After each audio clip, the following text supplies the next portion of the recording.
జాతీయ విద్యా విధానంపై లోక్సభలో డీఎంకే మండిపడింది. దక్షిణాది రాష్ట్రాల భాషలను కనుమరుగు చేయడమే జాతీయ విద్యా విధానం ప్రధాన లక్ష్యమని డీఎంకే పార్లమెంటు సభ్యులు ఆరోపించారు. కాగా సభలో డీఎంకే సభ్యులు వ్యవహరించిన తీరును కేంద్ర మంత్రి ధర్మేంద్ర ప్రధాన్ తప్పుపట్టారు. విద్యార్థుల జీవితాలతో డీఎంకే ఆడుకుంటోందని ఆయన ఎదురుదాడి చేశారు.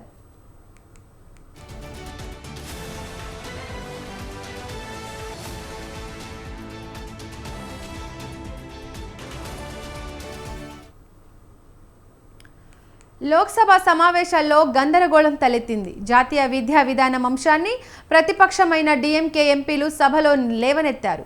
దీంతో ఇందుకు కౌంటర్గా అధికార పక్ష సభ్యులు మాట్లాడడం మొదలుపెట్టారు. దీంతో సభలో ఒక్కసారిగా గందరగోళం నెలకొనింది. జాతీయ విద్యా విధానాన్ని వ్యతిరేకిస్తూ ప్రతిపక్షానికి చెందిన సభ్యులు ఒక దశలో వెల్లోనికి దూసుకెళ్లడానికి ప్రయత్నించారు. ఒక దశలో సభను స్పీకర్ ఓం బిర్లాను సభను వాయిదా వేశారు. ఆ తర్వాత మళ్లీ సభ ప్రారంభమైంది. ఈ నేపథ్యంలో ప్రతిపక్షాల తీరుపై కేంద్ర మంత్రి ధర్మేంద్ర ప్రధాన్ మండిపడ్డారు. విద్యార్థుల భవిష్యత్తులో డీఎంకే ఆటలాడుకుంటుందని మండిపడ్డారు. రాజకీయ ప్రయోజనాల కోసం భాషా విధానాన్ని తమిళనాడు సర్కార్ రాజేస్తోందని ధర్మేంద్ర ప్రధాన్ నిప్పులు చెరిగారు. ప్రజాస్వామ్యానికి మచ్చ తెచ్చే విధంగా డీఎంకే సభ్యులు ప్రవర్తిస్తున్నారని కేంద్ర మంత్రి మండిపడ్డారు. కాగా కేంద్ర మంత్రి ధర్మేంద్ర ప్రధాన్ వ్యాఖ్యలపై డీఎంకే మండిపడింది. కేంద్ర మంత్రి హోదాలో ఉన్న ధర్మేంద్ర ప్రధాన్ అవాస్తవాలు ప్రచారం చేస్తున్నారని మండిపడ్డారు. ఆ తర్వాత సభలో ప్రతిపక్ష నేత రాహుల్ గాంధీ మాట్లాడారు. ఓటర్ల జాబితాలో అవకతవకలు జరుగుతున్నాయని వస్తున్న ఆరోపణలను ఆయన సభలో ప్రస్తావించారు. ఈ విషయంలో ఎన్నికల కమిషన్ సరైన చర్యలు తీసుకోవాలన్నారు.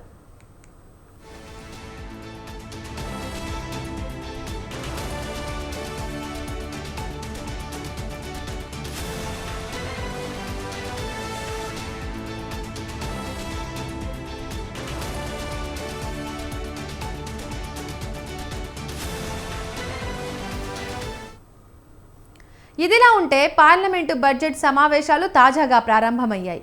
జనవరి 13 నుండి ఫిబ్రవరి 13 వరకు తొలి విడత సమావేశాలు జరిగాయి.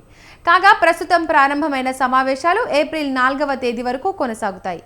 అమెరికాలో ట్రంప్ సర్కార్ ఏర్పడిన తర్వాత తీసుకుంటున్న నిర్ణయాలపై కేంద్ర ప్రభుత్వ స్పందన, ఓటర్ల జాబితాలో అవకతవకలు, మణిపూర్లో తాజా హింస వంటి అనేక కీలక అంశాలు ఈ తాజా సమావేశాల్లో చర్చకు వచ్చే అవకాశాలున్నాయి.